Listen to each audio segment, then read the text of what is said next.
divine and holy light of God. In the perfection of this moment, the willingness to accept this intrinsic holiness, this light, this innocence that has always been what and who you are. Beyond any sense of individuality, beyond any sense of separation in any way, there is all that is. And it's the acceptance, the yes, that breaks through the veil that was perceived. In truth, there is no veil. In truth, there is only love.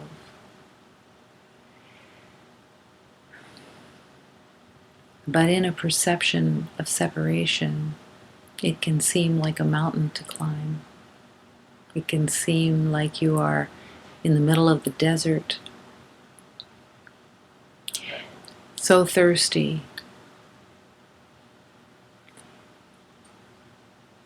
that you can't even imagine that you could drink all that you want. And yet, you're the well, you're the water, you're the drink of water, you're the light, you are the truth of God, the oneness itself, creation, beauty, the perfection.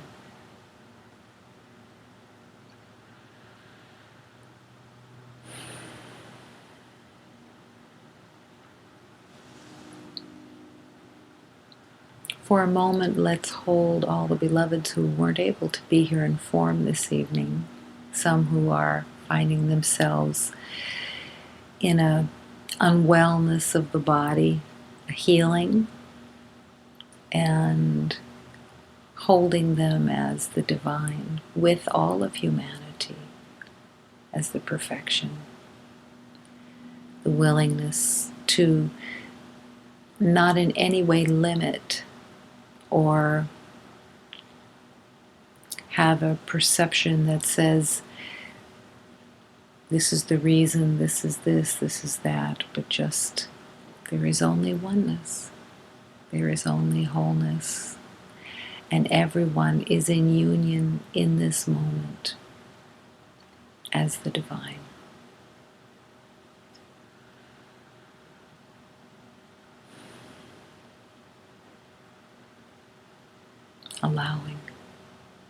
Allowing in this moment, and breathing in this moment, breathing deeply and fully, and noticing if today, did you breathe fully? Did you breathe easily? Did you surrender in the breath? Breathing deeply into every cell, inviting everything to awaken through the breath. The willingness to be the truth of life, the truth of love.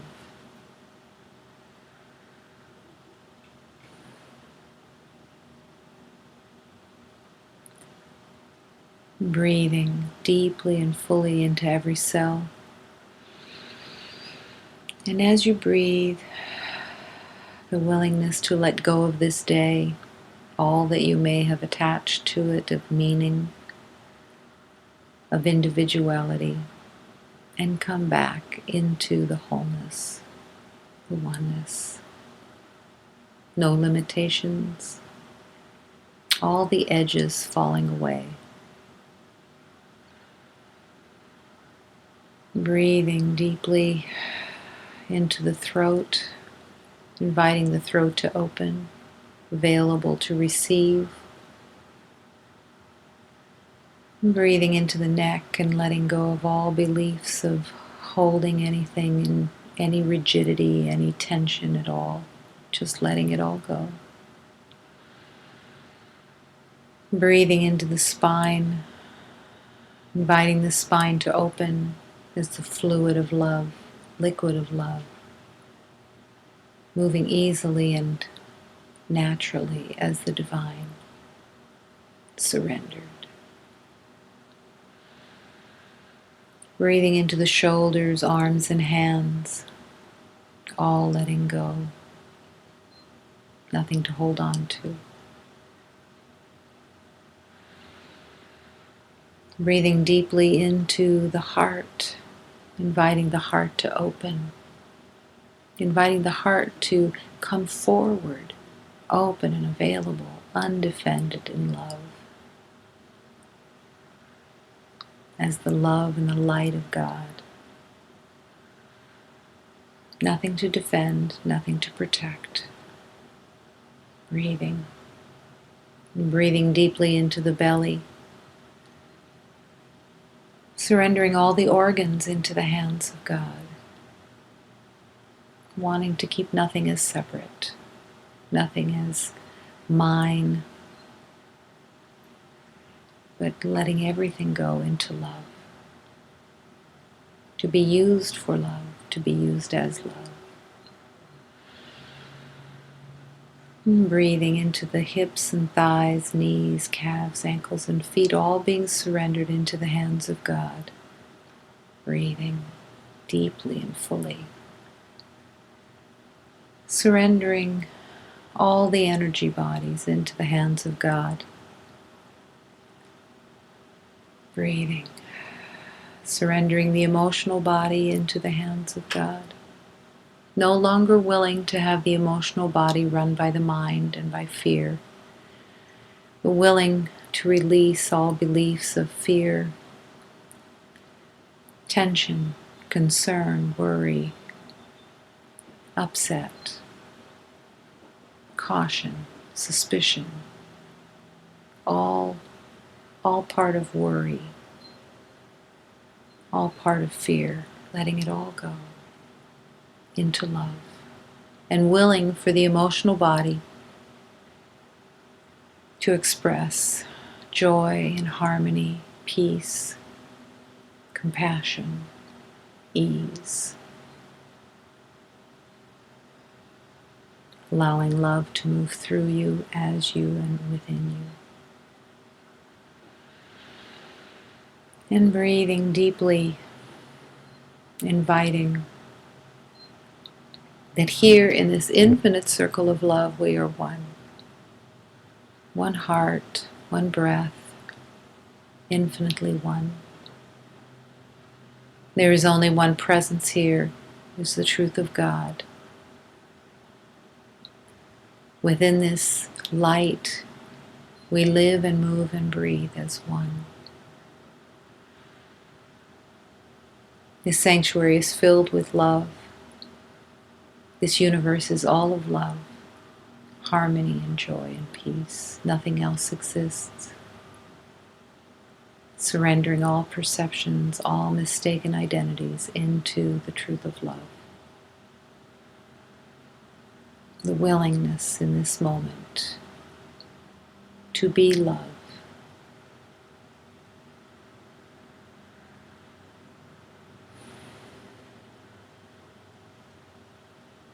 Light, harmony, truth.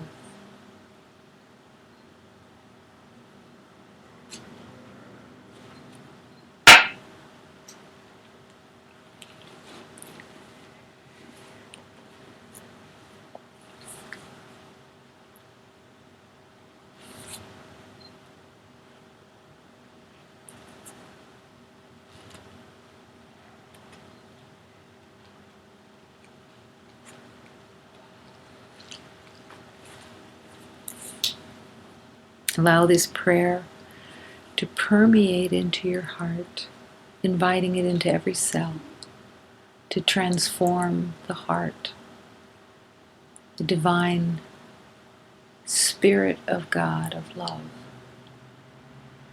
to be recognized, to be awakened in this moment. Master, please open my heart. Master, please open my heart. Master, I am here.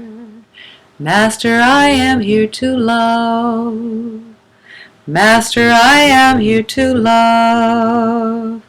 How can I open my heart so I can see your realm? So I can see your realm.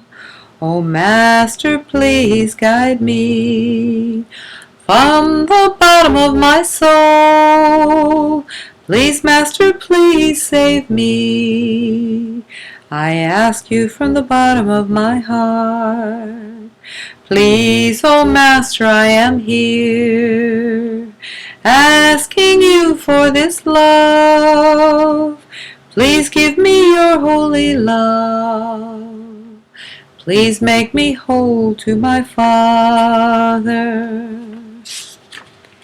Please, Master, I want to be whole. I want to be humble. I want to be in my heart. I want to be as one. I ask you for the forgiveness. I ask you for this love. I ask you for all the love. I ask you for my rose.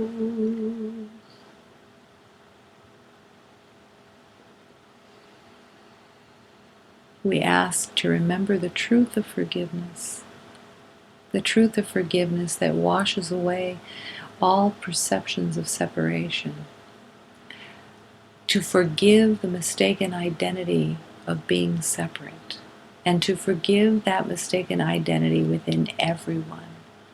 Every identity that is given to everyone and everything, to forgive within for that mistaken belief of separation. Inviting the grace of love's healing.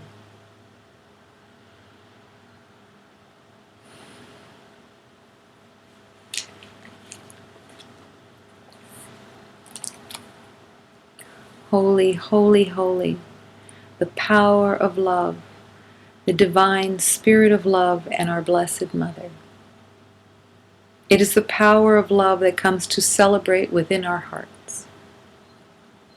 Here in this seeming journey, one must hear and one must see what the divine spirit of love brings to every heart. The willingness to see the miracle of love in every moment.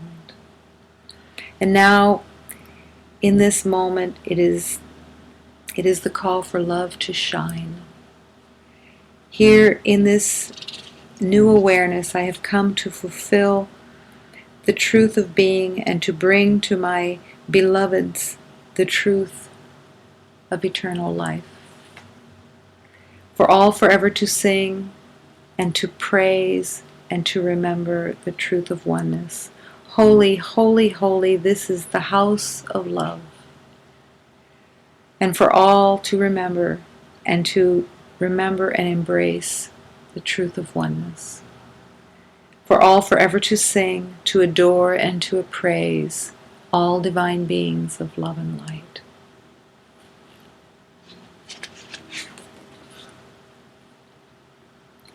Santo, Santo, Santo é poder de nosso Pai, o Divino Espírito Santo e a Virgem nossa Mãe, e o poder de nosso Pai que vem celebrar dentro dos corações,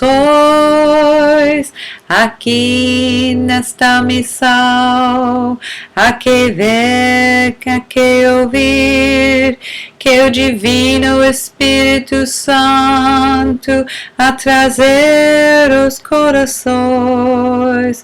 E agora chegou a batalha e a hora do amor para resplandecer.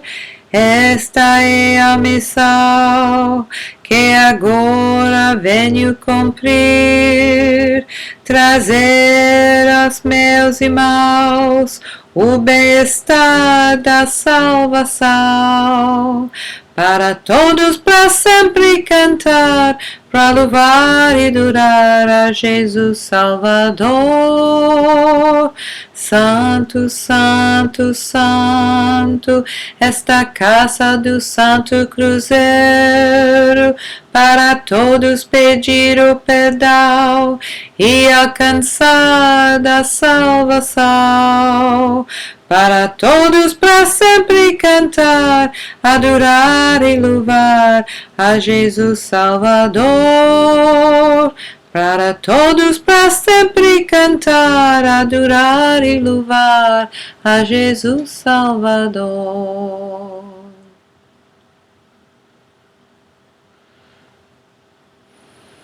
Holy, holy, holy, the light that is always shining, the light that is always here, the light that is the truth within and of everything in every moment, and nothing else exists. Light, perfection, holiness.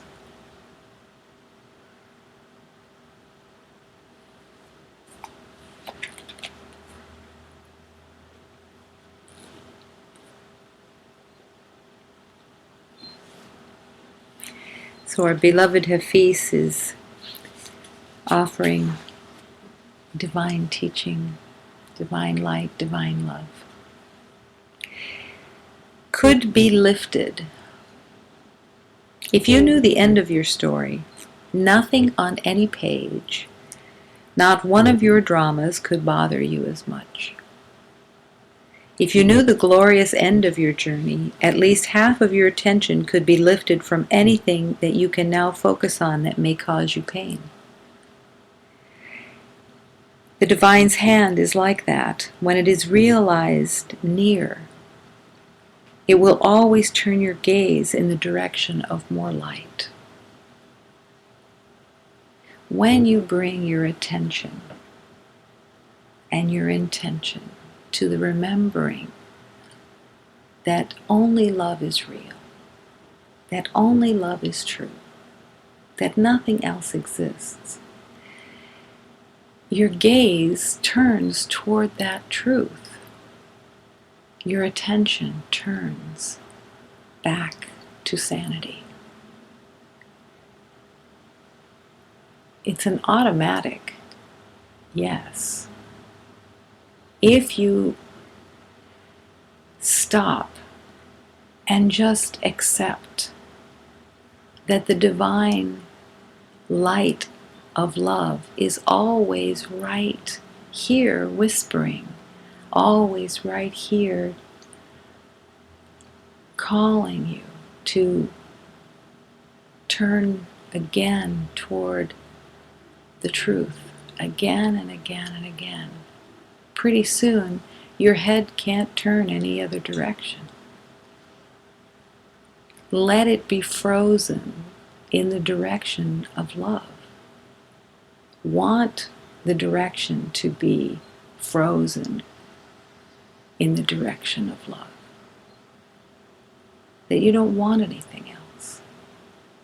This is the key, that you just don't want anything else.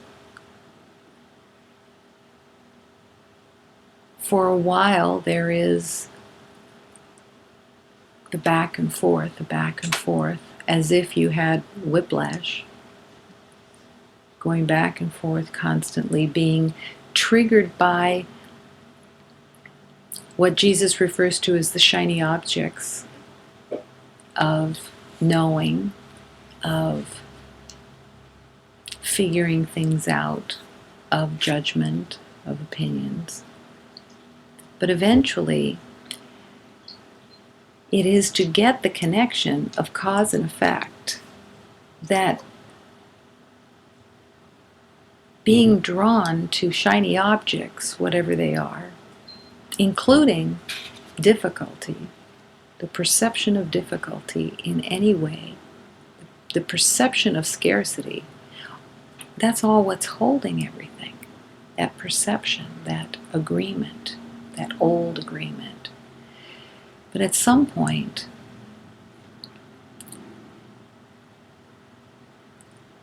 you recognize that, oh, there's nothing there. It doesn't really give me anything. It doesn't give me anything that is eternal. It just gives me a temporary fix of some kind that I believe is going to lead to more fixes. But it never does. Never does. If you knew the end of your story, nothing on any page, not one of your dramas would bother you. What Hafiz is offering in this divine truth, because all the truth stays the same. It doesn't matter if it's 14th century, it doesn't matter if it's 1st century, it doesn't matter if it's BC, it doesn't matter if it's 10,000 years ago, it's all the same. The truth is the truth is the truth. And what Hafiz is calling everyone to in this moment with all masters is, if you knew the end of your story, all the problems and all of the angst would fall away. But you don't know the end of your story in the sense that you are in awareness of it. But the truth, through every master, is promising you the end of your story is remembering. The end of your story is, oh, I never went anywhere. I never left anything. Nothing happened. That's the end of the story. You end up recognizing you've always been the divine. You've always been the light. You've always been. Nothing else has happened. So if you can put your faith, your trust in the promise of the end of the story, then there are no problems anymore either. Because your trust is just right there with awareness. Just right there. It's just a little blink between trust and awareness. So why not trust that there is only love, and that the end of your story, the end of what seems to be an identity, a body, an individuality, that's all story. So the end of the story is there's only love. There's only light. Nothing else is happening. Is it a great leap of faith when all of your evidence is telling you something else, or for most of the time it's telling you something else? That every minute when you're awake, you're walking in a body that seems so real, that seems so authentic, that how could you not believe it? And that seems to be so wrapped up in pain and suffering and fragility and needing defenses and needing protection of all different kinds. And the belief of death is so always here, in the sense of you see death all the time in your perception. You see death in body changes. You see death in the change of seasons. You see death in all kinds of expressions all the time. And yet nothing is really dying. Nothing is dying. There is no death. Can you trust that? Can you accept it? Can you put your faith in that truth? Because that's a leap of faith. You're stepping out of the agreements into a new way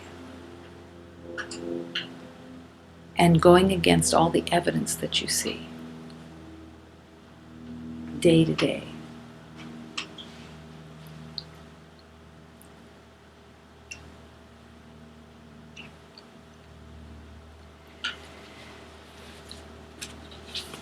If you knew the end of your story, nothing on any page, not one of your dramas, could bother you. That's the journey of healing, is to step out of being bothered, to step out of the nagging, wanting of attention by a false identity that says, I know because I know my past. I know because everybody agrees with me. I know because of all the agreements that I've made. I know because of this evidence of being a body. And I know because my story says I have suffered. So I believe in that suffering. I believe in the temporal, the temporary.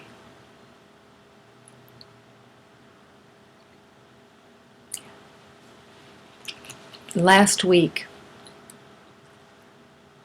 I called beloveds to recognize that while you are in the seeming journey, you are living in beliefs. Until there is that pure awareness, it's all beliefs. That's all that it is beliefs. You have a set of beliefs that say, this is my world, this is what I know, this is what I believe in, this is where I put my trust. But you're being asked to let go of these beliefs that have evidence attached to them for the belief of love, for the belief of wholeness, for the belief of eternal life, for the belief of oneness, of union, of wholeness, of power. You're trading a set of beliefs for another set of beliefs, for now. But these set of beliefs, the belief in what the masters have promised of wholeness and holiness and oneness, will serve you to come home to awareness, where these beliefs affirm the past and nothing else but the past. It can't affirm anything else. It's based on the past. It's based on history. It's based on what is known. It's based on time. It's based on limitation and the belief that everything is separate. Everything will die. So can you trade this set of beliefs for the beliefs that the masters have promised? That's the leap of faith. Going against your evidence of what you know.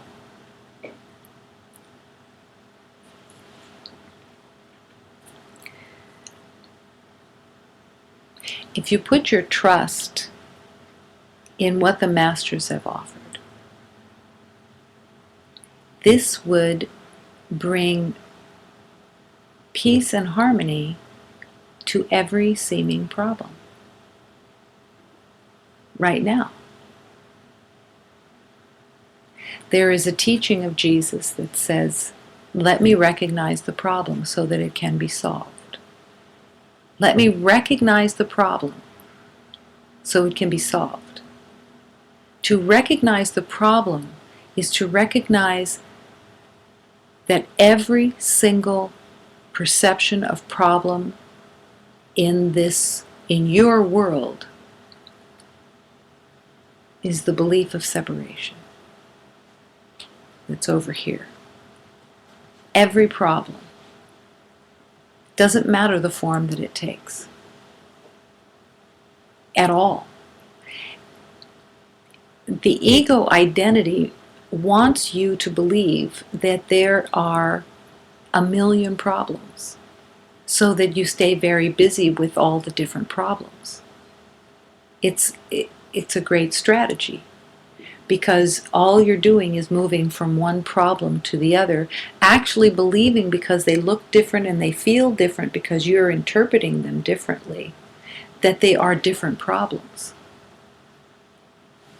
And so you try to find different ways to solve these different problems according to the problem that it is.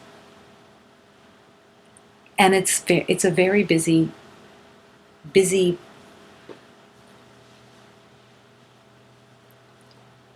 job. This one looks like this one looks, oh, this one's related to work, and this one's related to the body, and this one's related to my neighbors, and this one's related to my family, and this one's related to how others perceive me and my friends, and this one, and they're all different. This one's related to how much weight I've gained over the last month, and this one's related to the bad haircut I got last week, and this one is related to, and it's never ending. And you focus on those problems. You focus on them through your likes and your dislikes. You have to focus on them because you have problems to solve.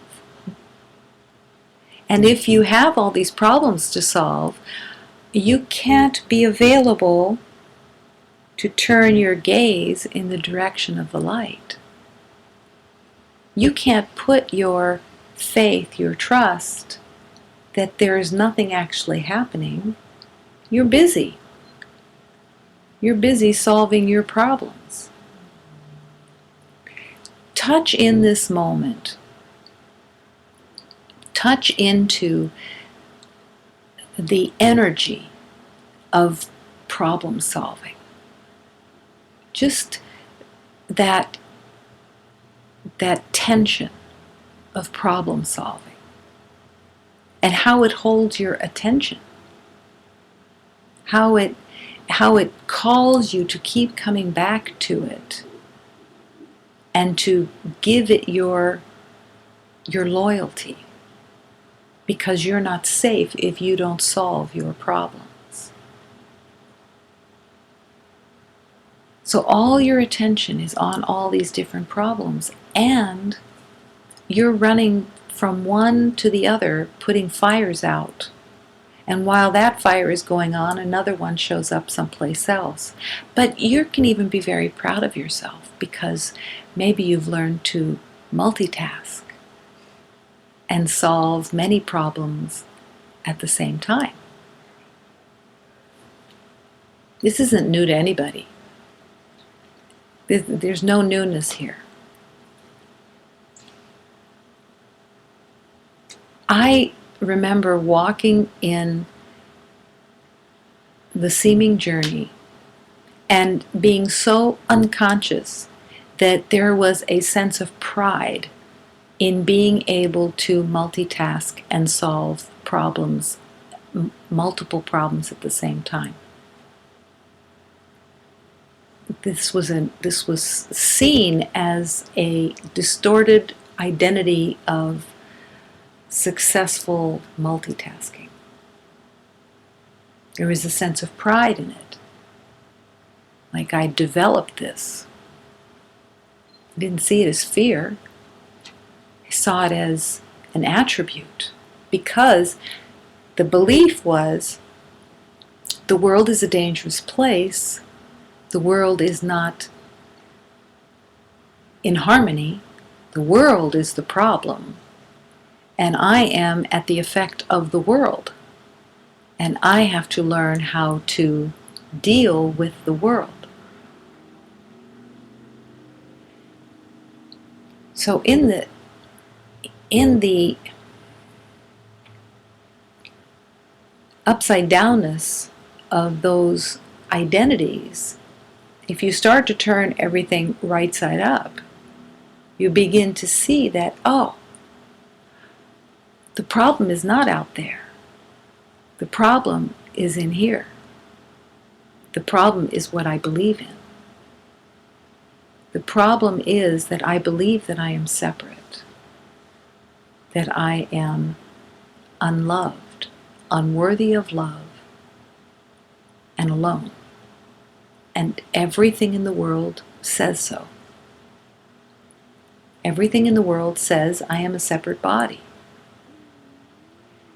And when I am in that belief of separation, I have to look outside to get something that I believe is missing in here. So I have to solve all these problems so I can get on with my task of getting my needs met, of filling this sense of void from something outside. Except it never works. It can't work. First, there is nothing missing. So it begins with a false perception, and perception is always false, a false perception that I am not whole and complete. And then the perception is someone else has something that I don't have. In the belief of scarcity,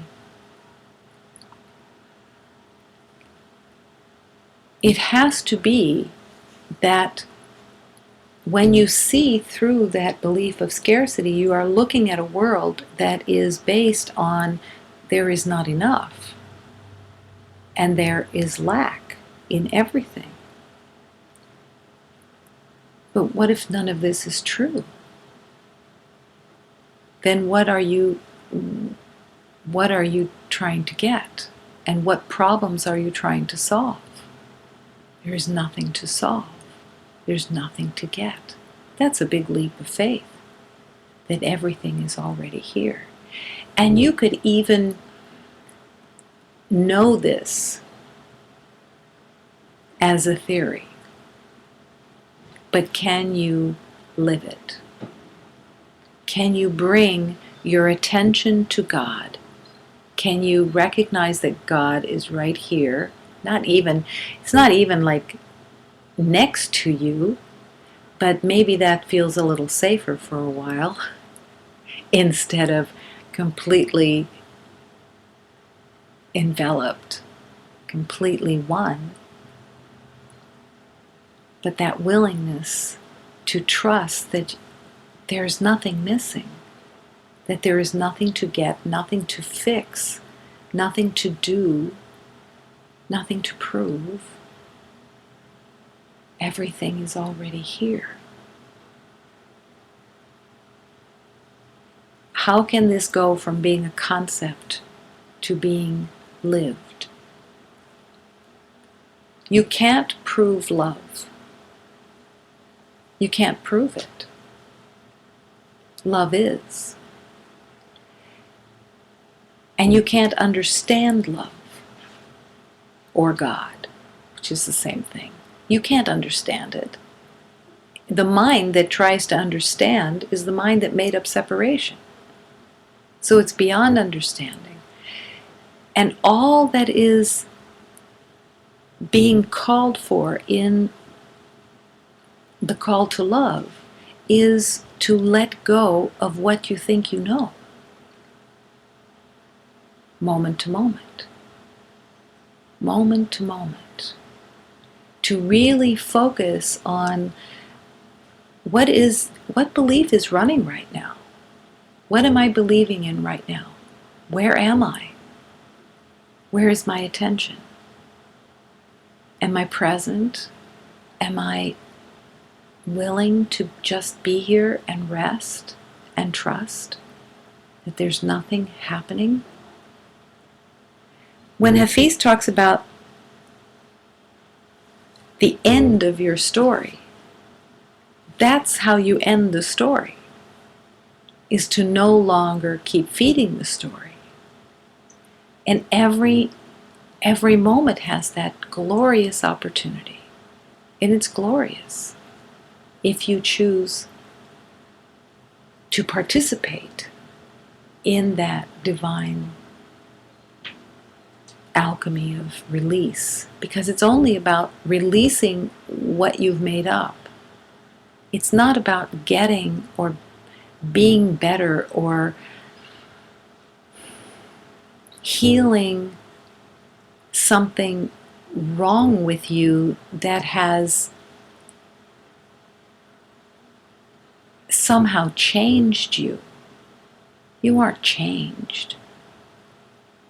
You aren't lacking anything, but you're not aware of that. You're just in a false awareness, a false identity, and you're not aware of the love that you are. Those are just words. Yes, I am the love that I am. No, it's completely embracing that truth and then living it. When you look in the refrigerator and you scan to see what it is that you like and you don't like, you're saying, I am without. That everything is not equal, and that my senses, the senses that I have through the body, are the determining factor of likes and dislikes and judgment of everything. This is one simple little thing. I don't like this, I like this. This is good, this is not good. This is worth my while, this is not worth my while. This I have decided is likable, and this is not likable. In that decision is separation, because you've given it all the meaning that it has. Where does this meaning come from? It comes from the story.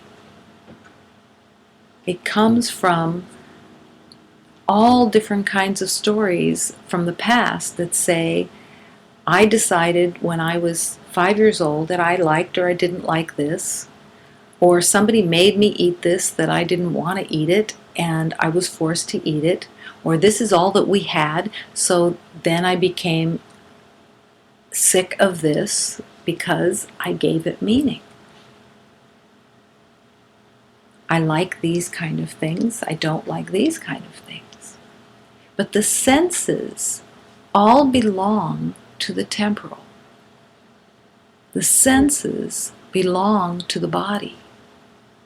Can you surrender the senses into the hands of God? Absolutely.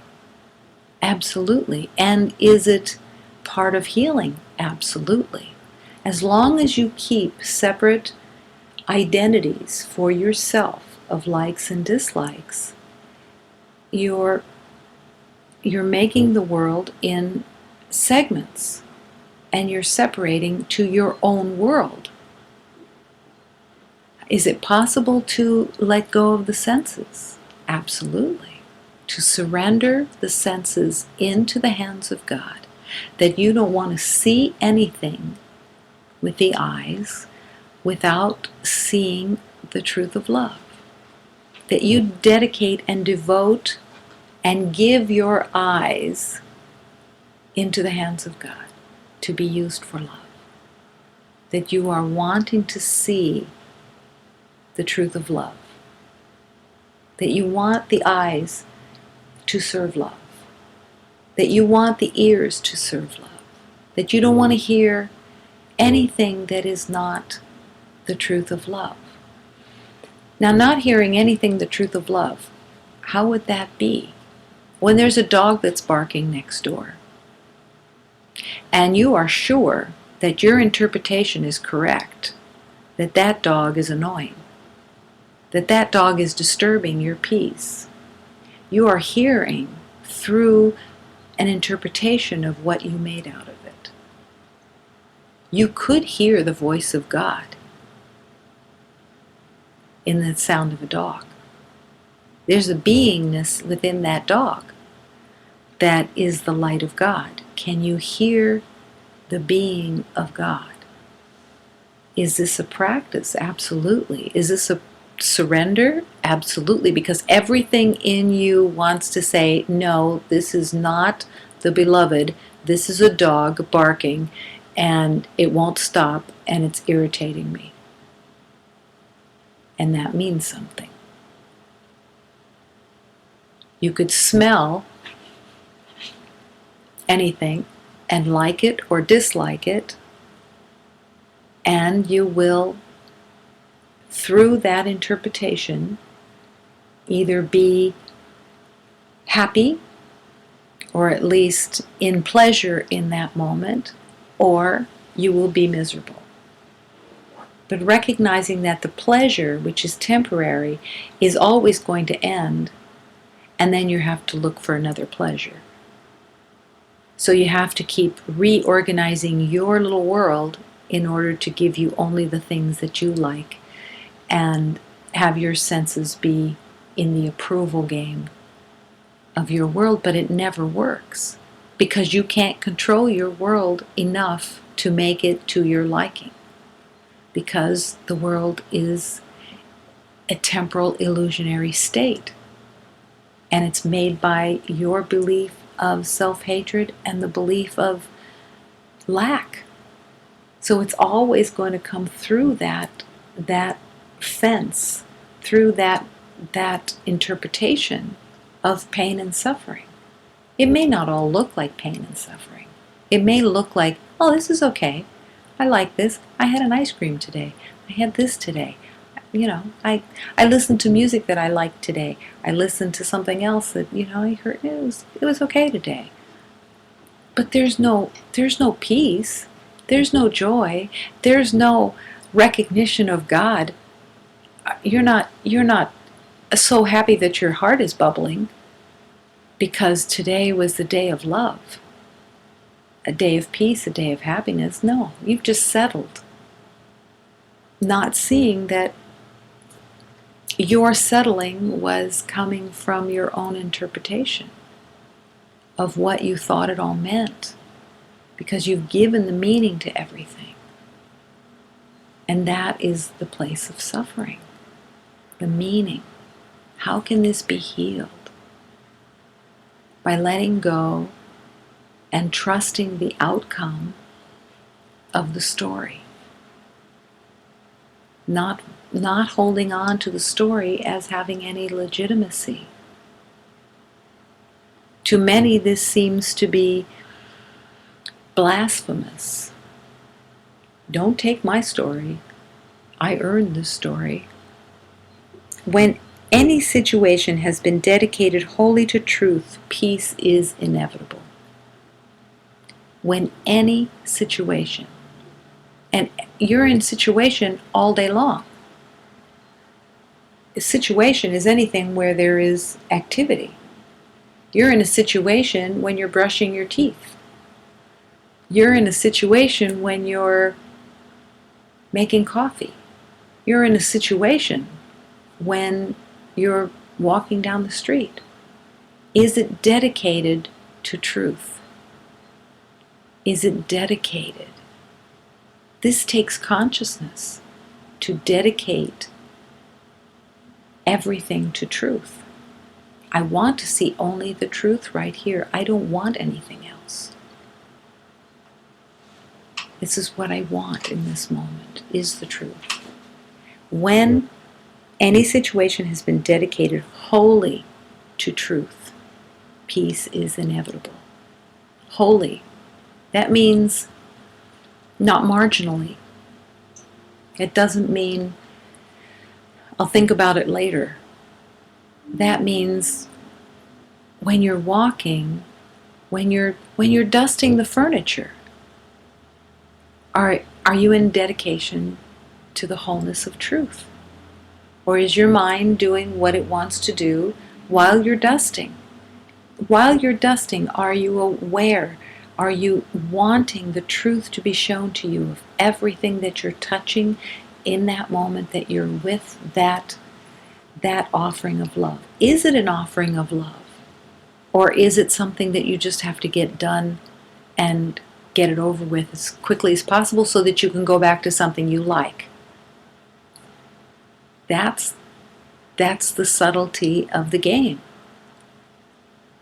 To bring every situation into the dedication of the truth, wholly to the truth, wholly to the truth, every aspect of it. You're mopping the floor. Are you one with the mop? Now that sounds like something out of a Zen Hallmark card. I am one with the mop. But it's the way. It's the way that I believe this is a mop. I believe that this means something, that it's just something that you have to do, that you have to get through. No, this is the only moment in your life. This moment with this mop is the moment of your life. This is the holy moment. This is the wholeness right here. And are you present? Are you willing to dedicate this completely to wholeness? To want to see the truth of this moment. That there is only peace right here. That there is only harmony right here and love right here. Is there dedication in this moment? Or unconsciously parsing out, I like these things, I don't like these things. Going to the movies is on the checklist, good. Mopping the floor is on the checklist, not so good. Going to the dentist is on the bad list. All of them have levels and degrees and perceptions and approval given to everything. And yet everything is love. And are you present and available for that love?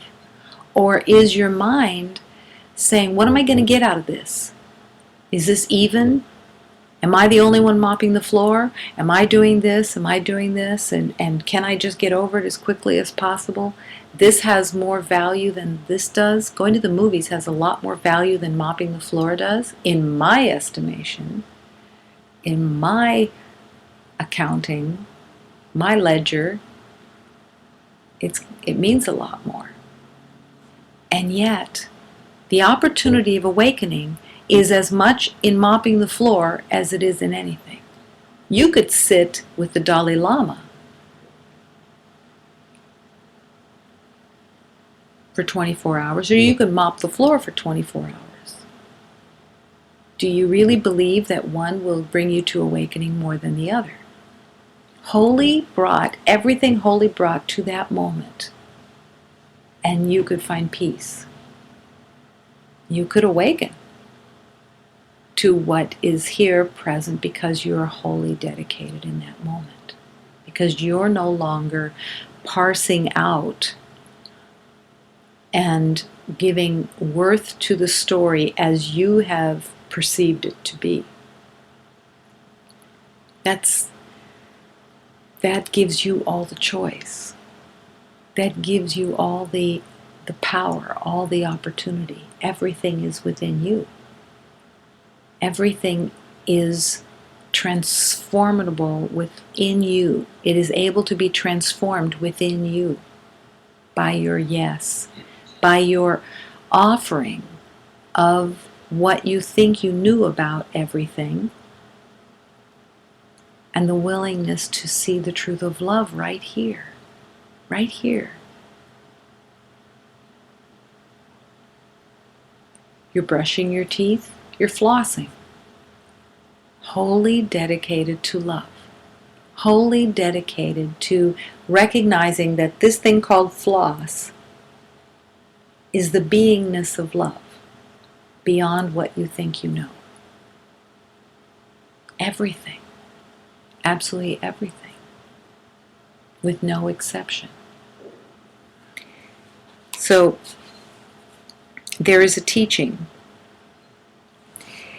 There is not a moment in which God's voice fails to direct my thoughts, guide my actions, and lead my feet. I am walking steadily on towards truth. There is not one moment in which the voice of love fails to direct me, lead me, direct me. There is not one moment which that is not possible. It's not possible if you want something else. You can't be led, and you can't hear the voice of God when the I is babbling, when there is not an inner stillness and a willingness to commune. Just the willingness to commune. But that willingness has to be brought into attention. And at first, it's astounding. When you first begin to bring your attention to the moment and the willingness to hear the voice of love leading you and directing your emotions and directing where should I be, how should I be, what would be most helpful, I don't know. I don't know. Show me the way. Oh, right there. Right there, the voice is right there. There's a teaching that says the ego always speaks first and loudest. So this is the checking point. Are you thinking? Are you thinking and then talking and hearing that voice and saying by impulse what you think you know and what you think is right and what you want to say and what impulsively is wanting to be in charge? Or are you stepping back just a little bit and questioning what's most helpful here? I don't know. I don't know what would be most helpful. Please show me the way. I don't know. Lead me. At first, you don't hear anything because you're so used to the voice of the ego speaking loudest and first that that's all you hear. So you have to have some patience and trust that you truly want to hear that voice. The voice isn't the same as the voice of the ego. It's not the same voice. And it's not necessarily even a voice. It's called a voice.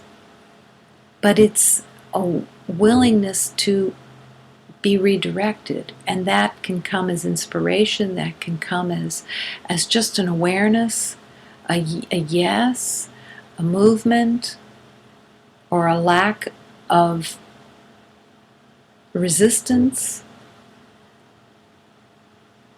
But it's the yes. I want to be led. I want to be shown. I don't know. And the willingness to not know. When somebody asks you a question, do you automatically have to know the answer? Why do you have to know the answer? Because you believe you will be in danger if you don't know the answer. You believe that if you don't know the answer, or you say, I'm not sure I'm going to be with that for a moment. Let me be with that for a moment. and see what's most helpful here. I don't know. The ego will convince that that impugns your worth. That to know is everything. To know is the proof of your worth in the world. I have to have an answer. I have to know. I have to respond. That's all the made up identity that says I am separate, I am not worthy of love, and I have to protect everything. I can be led in every moment. Can you put your belief there? Can you put your trust in that offering? Or I want to do it my way. When I was walking in the belief of separation,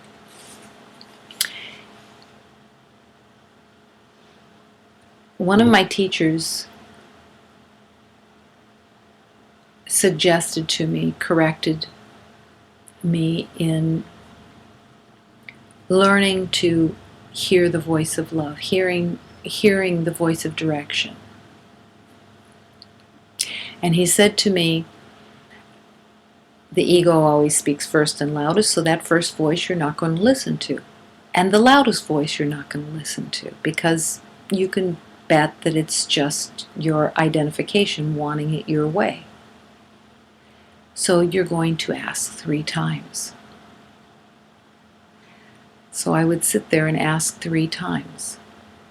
Sometimes 4, sometimes 5, sometimes 6, until it was clear that it was not what I wanted, what the I wanted. Not saying that it was always opposite, but the real willingness to let go of what I thought was what I wanted, what I conjured up. Now, the voice of love doesn't have a reason, and that will give you a great awareness, because the voice of the ego always has reason. Always. Well, yes, it should be like this because this, and this, and then this will happen, and then this will be what, this is how it should be, and it's based on this evidence, and it makes total sense, and that's what we do. We base it on our mental logic. The voice of love is not based on logic. So it doesn't have a string of reasoning that comes along with the answer. It's to follow without a reason to move in a particular direction. Let's say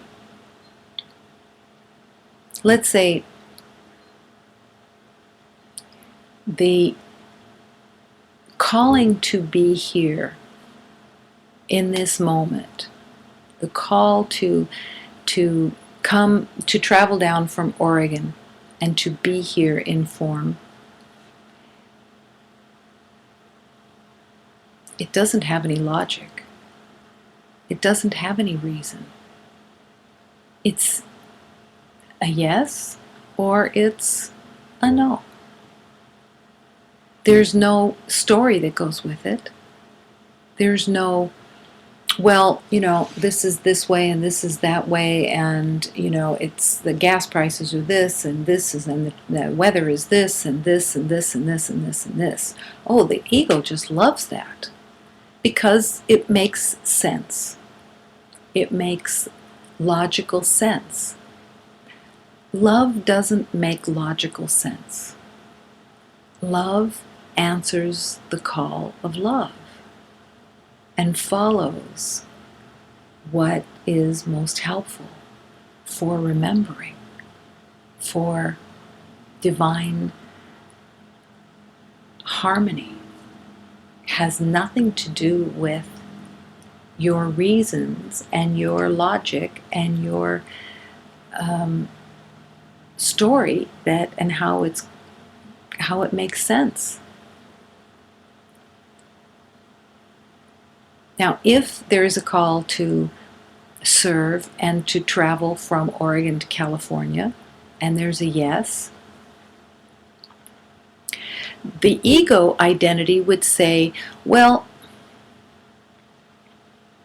what if this means then that you won't be with someone that's in Oregon, or there's someone that's in crises in Oregon while there's no one in crises in California. So wouldn't you be better off to stay in Oregon because there's a crisis in Oregon? There's no crisis in California. And yet, love calls to come to California. In the laws of God, if there is a call to come to California, then that law of God serves all of love. And there can never be anyone that is not being served. It's not possible. It is not possible in the laws of God that one would be diminished while another one is advanced. And that is another place of deep, deep trust that this is held in the laws of God, that everything is in perfect harmony when you follow the laws of God, when you follow the call to love, the call to serve love in whatever way is most helpful, and you don't know what that is, but you're available. And this is in everyone's life. This is the healing, is to answer that calling to love rather than what you know and your perceptions of how things look and conclusions. All of that. That's all the camouflage and the distractions of your knowing and your habits and your old ways. And there's no healing there. There's just fear. Now, when you begin to want to follow the call to love and to hear the voice of love, does fear come up? Absolutely, most of the time, yeah. Because the habit is so entrenched in the rules and believing that the rules that you have made up with the rest of humanity are keeping you safe. You believe that those are what's keeping you safe, and that's what you want to follow. You want to keep answering to those rules. The rules of time, the rules of scarcity, the rules of giving to get, the rules of lack. All of those are rules. The rules of time. It's all the rules that you have placed your safety in. But it isn't keeping you safe at all. It's a place of fear, a place of scarcity, and a place of being paralyzed most of the time, of worry, concern, upset, whatever you want to call it. But it's all the same. In this same teaching, each day, each hour, every instant, I am choosing what I want to look upon, the sounds I want to hear, the witness to what I want to be the truth for me. Everything. Each day, each hour, every instant. Each instant. I am choosing what I want to look upon, the sounds I want to hear, the witness to what I want to be the truth for me. I'm looking on it, and I'm choosing it. It's not being done to me. I'm choosing it. Now, the beauty of recognizing that you're choosing it is the recognition that you have a choice. If you're not choosing it, if this teaching was each day I look upon the world and I see the world and it tells me what I am, or it tells me how I have to be, and the world is in charge and I am a victim of the world. I don't have a choice. I am the effect of the world. If that's the truth, there will never be any healing, because then we are forever a victim. But when we begin to recognize, I choose every moment what it is I want to hear, what the world is that I look on, how I want the world to be, what I believe it means, I'm choosing that in every instant. That means I can choose. I can choose love. I can choose harmony. I can choose that nothing is happening. I can choose the truth of love, that there is only wholeness, that there is only light, that there is only love, and that nothing is missing. Nothing is missing, ever.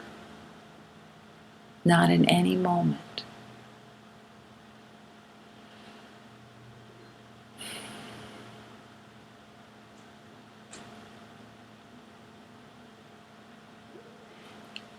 There is a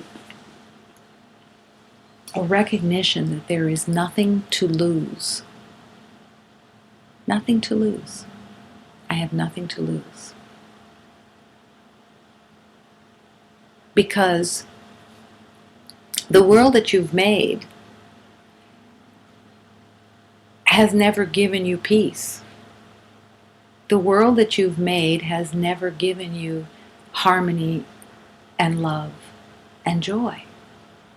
So nothing that is true can be lost. But you have everything to gain in the choice that you're making in the moment. Almost everybody is familiar with the teaching that I've offered that asks the question, in this moment, am I experiencing peace? In this moment, am I experiencing harmony and joy? If I'm not, I'm making something up, and it's not of God. It's not of God. It's made up. That's a shock to the trance state.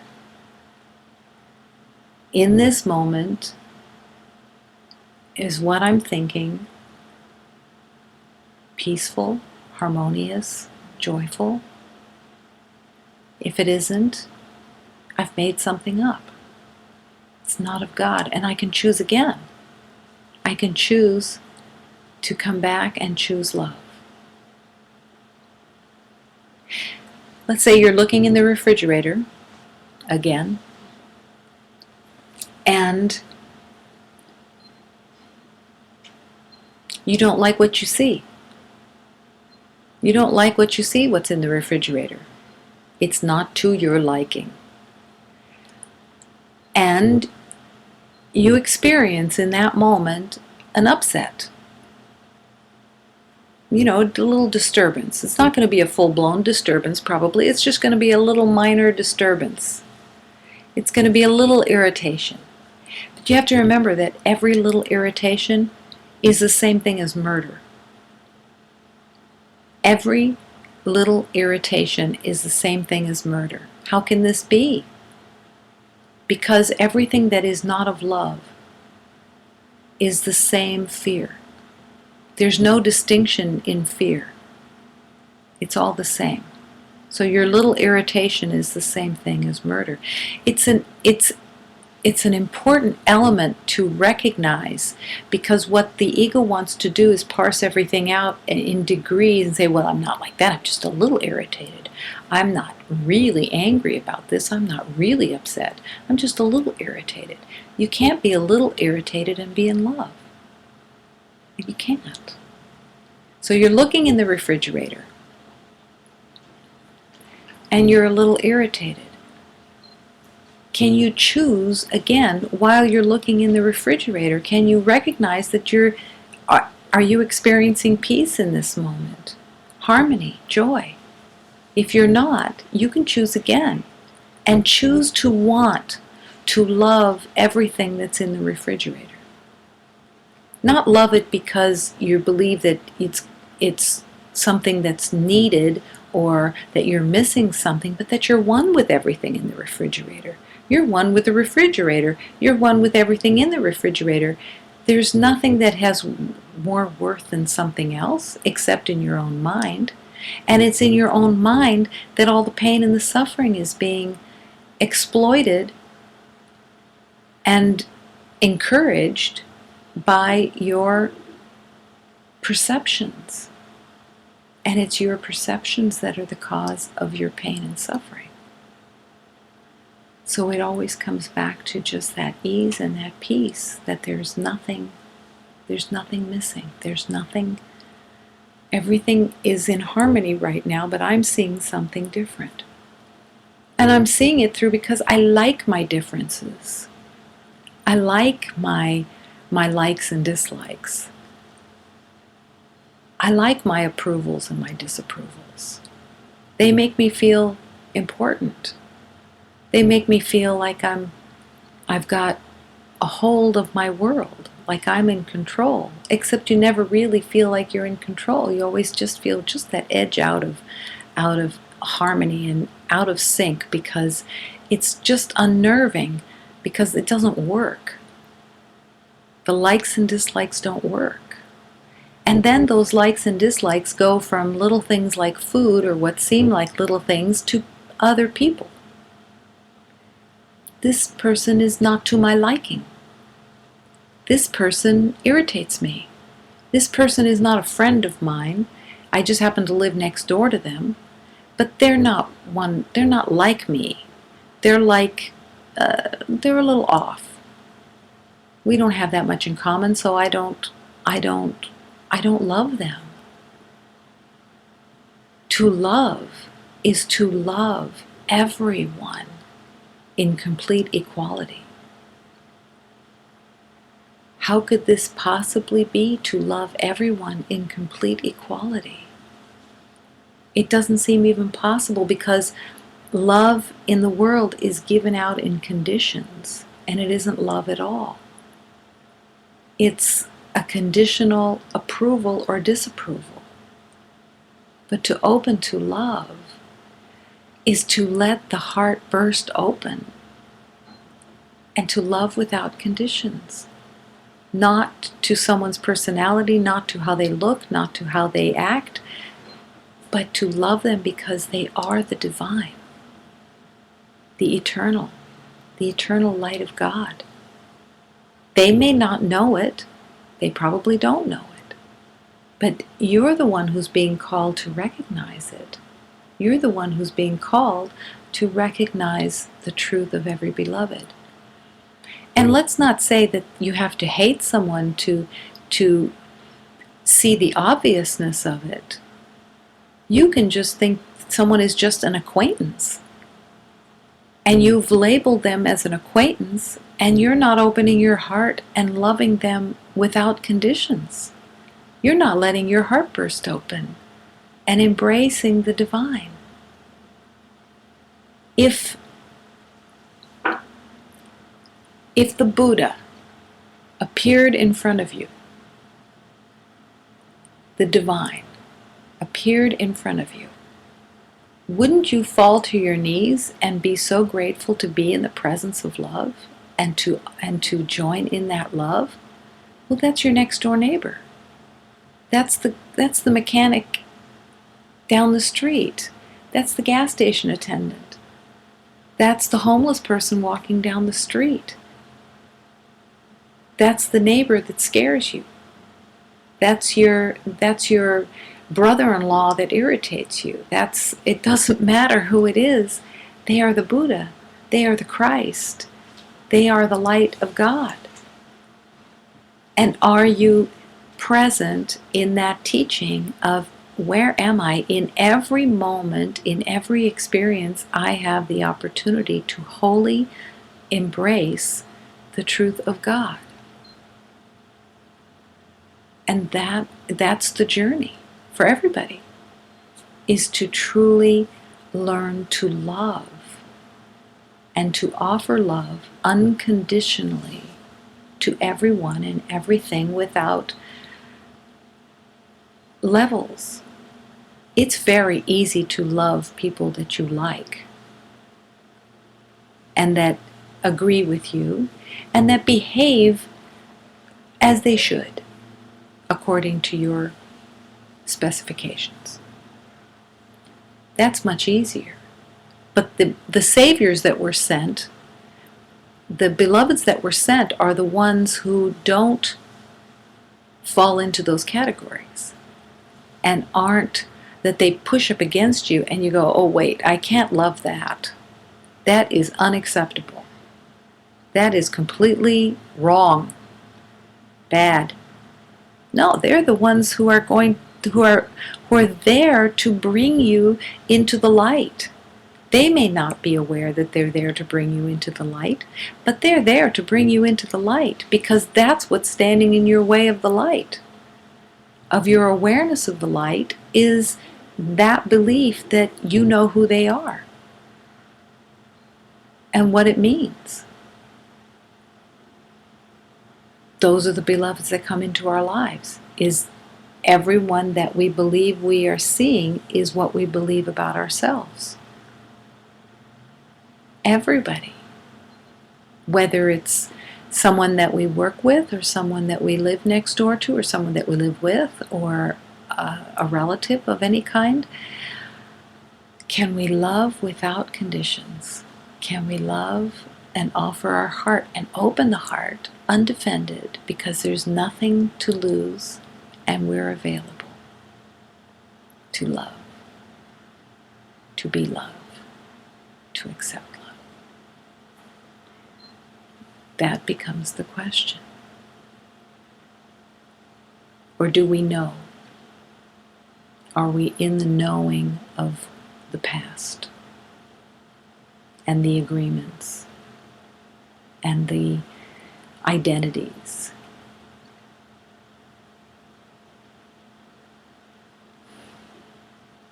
This is the moment of accepting love and offering love, and that there is nothing to get from anyone.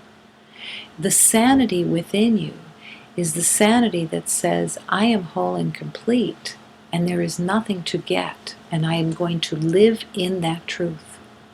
I'm going to accept that truth, and I'm not going to accept anything else. No, I'm not going to accept anything else. There is only wholeness and completeness here. I have been promised this. I am putting my faith in this, and I am not accepting anything else. And I am offering love because I am promised that there is an endless supply of love to give. An endless supply. I'm not going to be stingy. I'm not going to try to parse it out because I have to be careful. I am going to love wholly and completely and without reservation. And loving doesn't mean getting someone to like you. Loving means I have nothing to get from this beloved, but everything to give.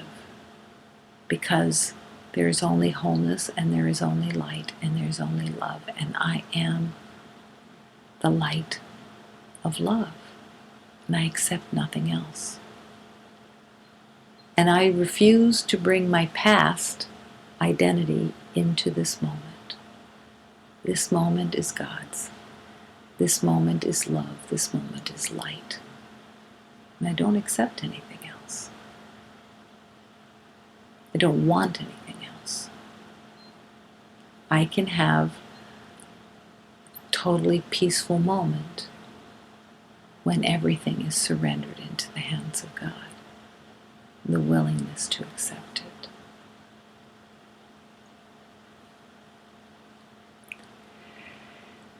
So in this moment, in this perfect, exquisite moment,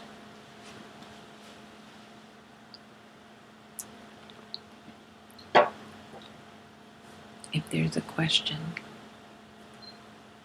yes, my darling. I see an osteopath for my back and for my feet. And I received a call from her last week, and she asked me if it would be okay to give my number to one of her patients who she felt that I would be helpful to her in talking to her about my healing path. And it was interesting for me because I don't really know what my healing path is anymore. I used to have a picture of what, like, because I think she's identified as somebody who's experienced some of the things that I've experienced in my past and my healing. And so now that I'm attempting to not identify myself with that, it's a different place to come from when talking to somebody and saying, well, this is how I am now. And, she said, well, she's an Amishi devotee, and she just met Amma, not long ago. And so I thought, well, okay, I could just ask her about that, or I could just go into prayer and see what is best. But I didn't know, like, if she brings up specifically my past and how did I come to terms with that. I'm still in a place of not really understanding that process because I'm still dropping into identification with that. I haven't let that go, and I don't want to pass that along to her. So I'm How to be with it. How to, like, and she hasn't called yet, but if she should. Mm-hmm.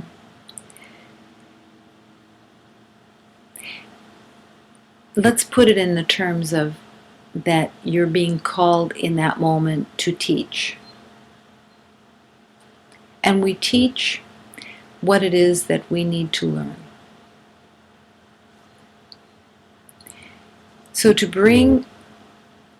first it is to surrender and to not be in charge in needing to know anything, needing to know how it's going to affect them, how whatever.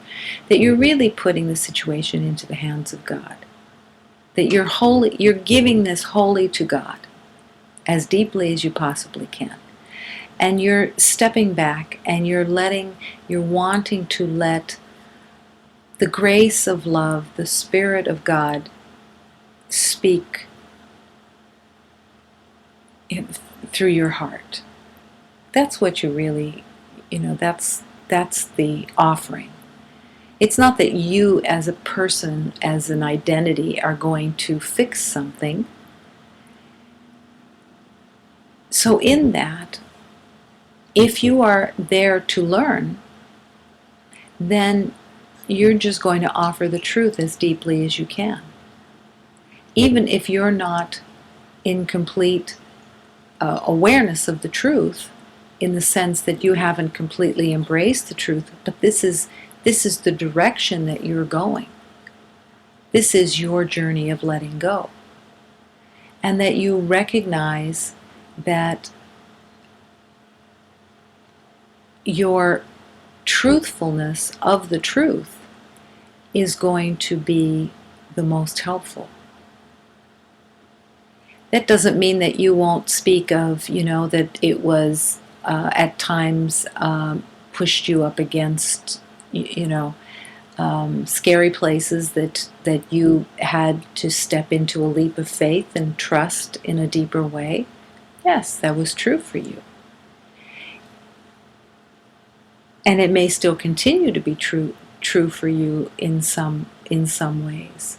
But that your intention is to embrace the truth and to let go of these old beliefs and accept the truth of the masters that have promised you the wholeness and peace of all life.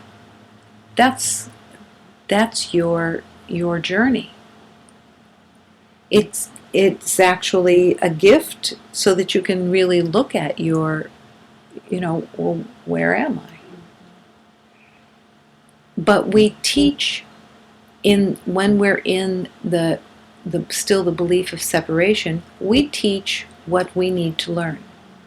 So you're going to offer what you're learning and what you still are learning, in the sense of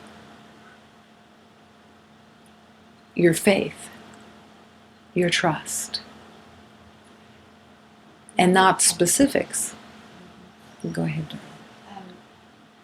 I think the part where I get a little bit more confused, and it's obviously because I haven't worked it out in myself, but is at what point in, like for example, for me, I know that it it probably wouldn't have been helpful at a certain point in my healing for somebody to say, well, that wasn't real.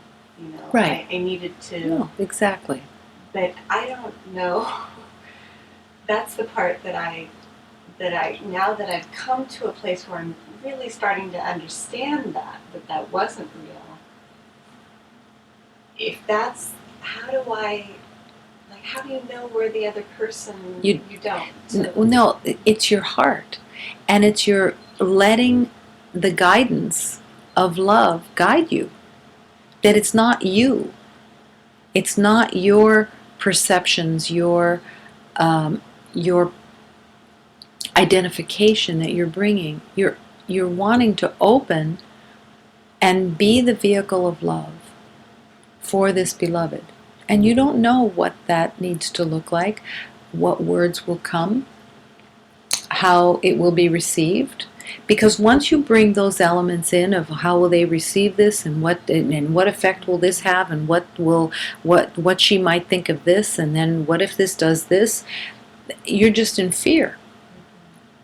And then it's completely in the control of the ego identity, and you're trying to figure things out, and it's not love anymore.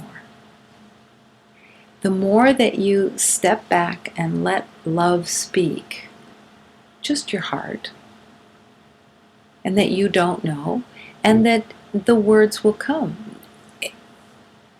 They may not be even what you would have thought were helpful. This is why in the prayer, I am here only to be truly helpful. Truly helpful.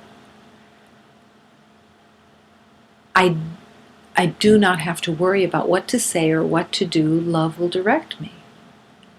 And that's the stepping back and letting love direct you. That you truly want to be helpful to you, helpful to this beloved, because it's all one. And that you're just willing to bring love. So your expression is going to be about you're learning to open your heart, and that you're learning to love. And that every master who has come to you has directed you, and to learn that you've learned to trust that. And that everything will open as it's most helpful for her. And just to relax into it. And to let that reveal itself. That was perfect, because I just realized as you said that my nervousness comes from my identifying with the past still.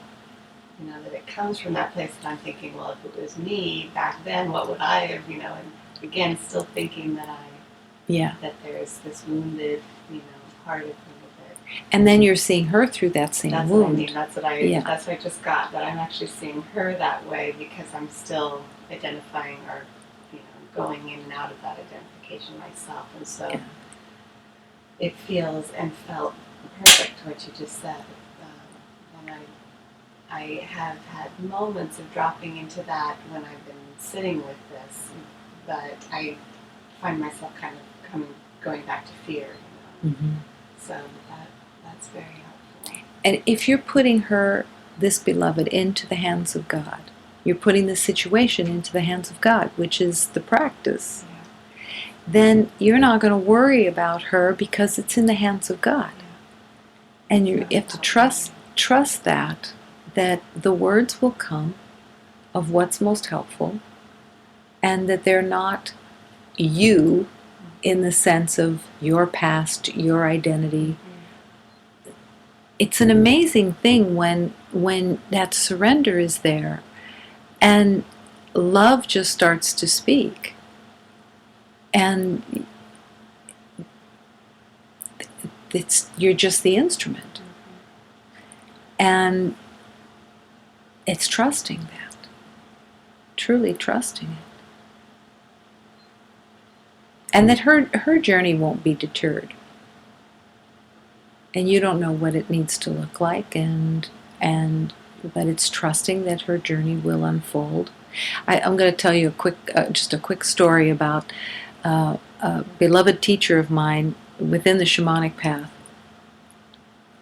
He was in a ritual, and he told this story as a teaching. And he was in a ritual that within these rituals, you would be in rows going horizontally, but also maybe 3 or 4 rows deep. And he was behind another beloved that he had known in the past, and he was in line behind him, and there was music. The hymns were being sung, and during that, you often played what was called a maraca, which is a maraca, and to keep rhythm for the wholeness of the group. And he had his maraca, and this beloved in front of him was bald, and all of a sudden his hand came up and it smacked him on top of the head with this metal maraca. And he was just stunned. I mean, his hand just came up and did it. It wasn't like he was, thinking about it. It just came up and hit him in the head. And so it was hours and hours and hours before the ritual was over and he could say anything to him and apologize. Well, he thought he was going to apologize. And he thought he was going to apologize because he had a judgment about this person. So he thought that it was connected to his judgment. And yet he didn't do it like he was intending to do this. And after the ritual, this beloved came up to him and said, "Thank you. I was in such a stuck place. And when you hit me on the top of my head, it just broke open this resistance and everything changed."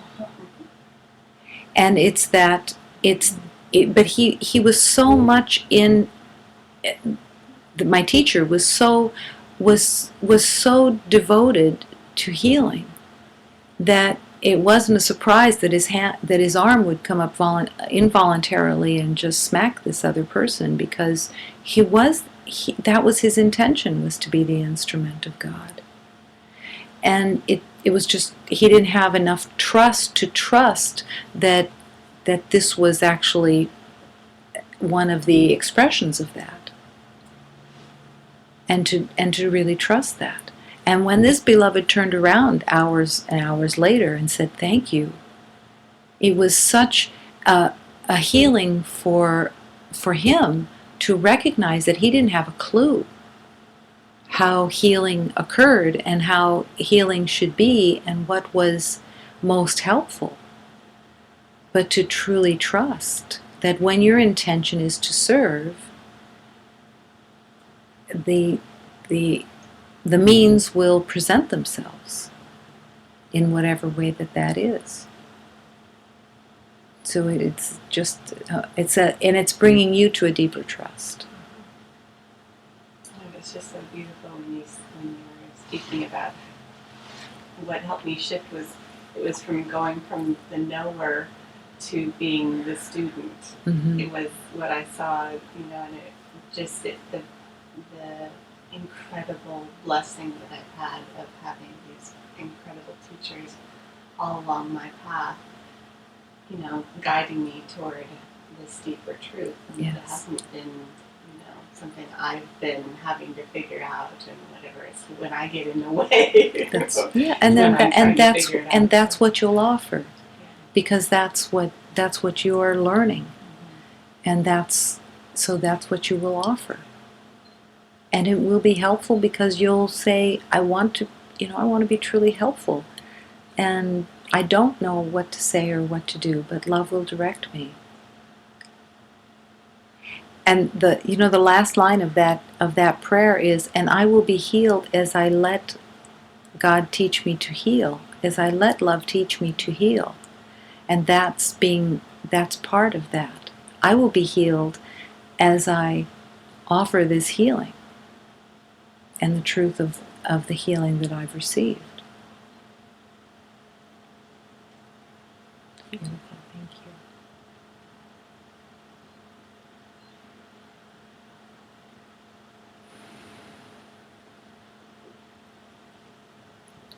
Yes, my darling. I just want a little clarification on the likes and dislikes. Mm-hmm.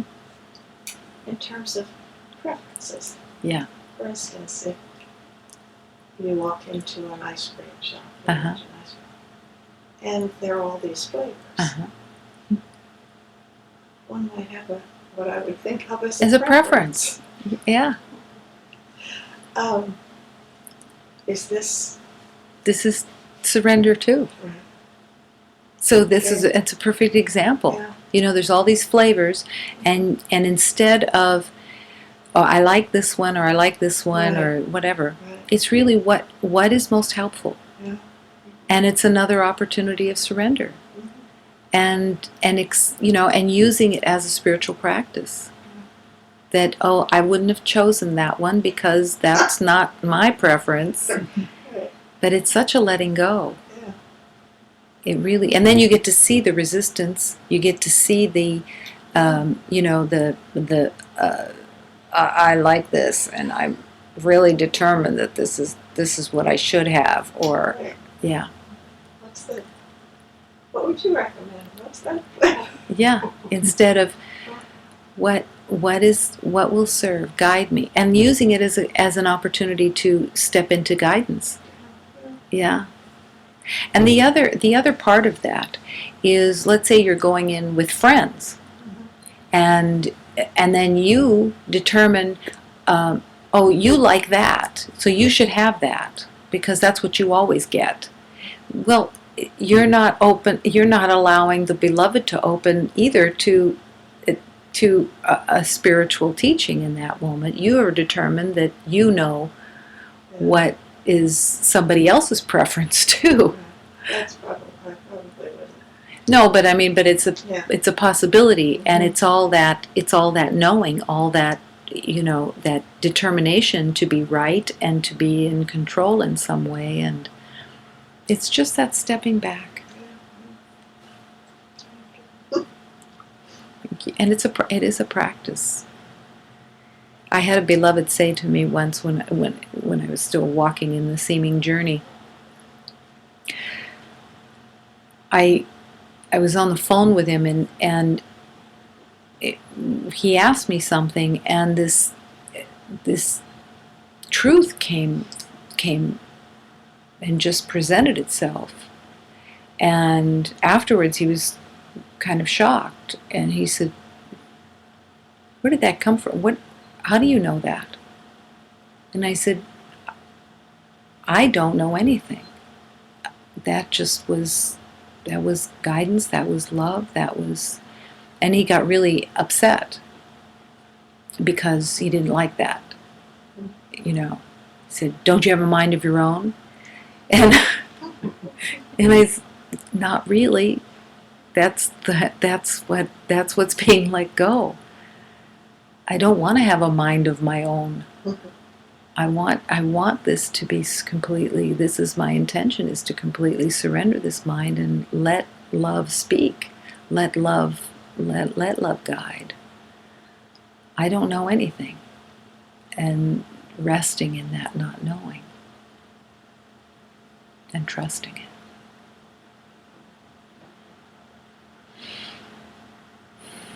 With that then, in that circumstance, Mhm. if you said, to the person behind the counter, what do you recommend? Is that not the similar thing where you're then going based on their likes and Well, preferences? here's the key: is if your guidance says to ask them, Okay. then Then it's still part of the relinquishment of control and the relinquishment of making up your own mind. But if the guidance says stop and ask and or third one on the left, or what, guidance can come in all kinds of different, or it could be, let's say there's someone standing next to you and you're asking, but your intention is to ask what would be most helpful. I'm letting go. What would serve? I don't know. And there's a beloved that's standing next to you and they say rocky road, and and you don't like rocky road. And yet there's a yes there. You can bet that that's guided, that beloved was giving you your answer without, having it comes in all different forms. It comes in, you can be standing in a grocery line and have had a question, of guide me in some situation. And you could look down at a magazine and the answer can be right there on the magazine cover.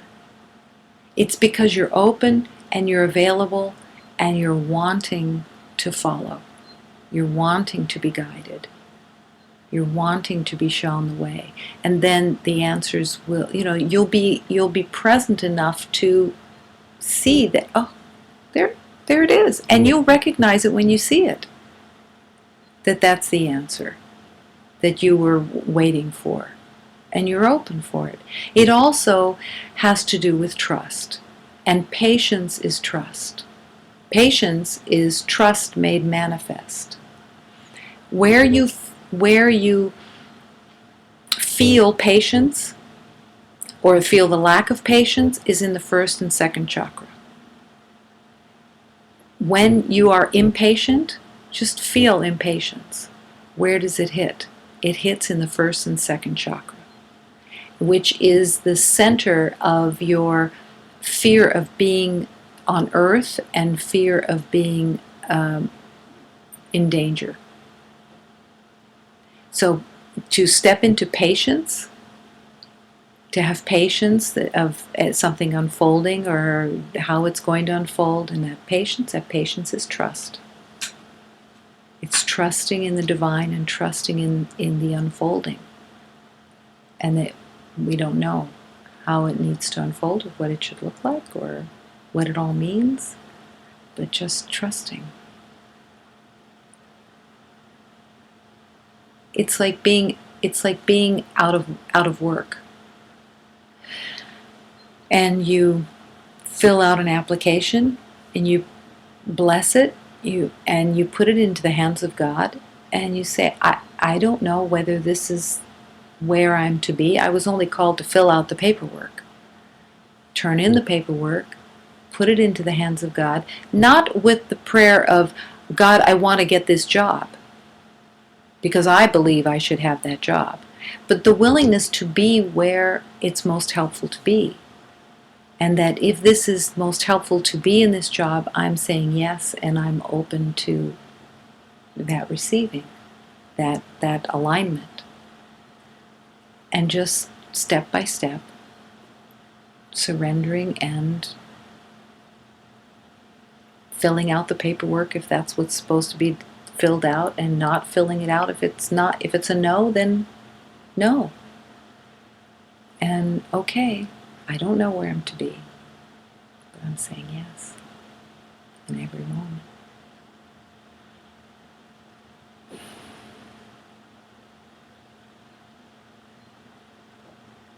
So in this moment,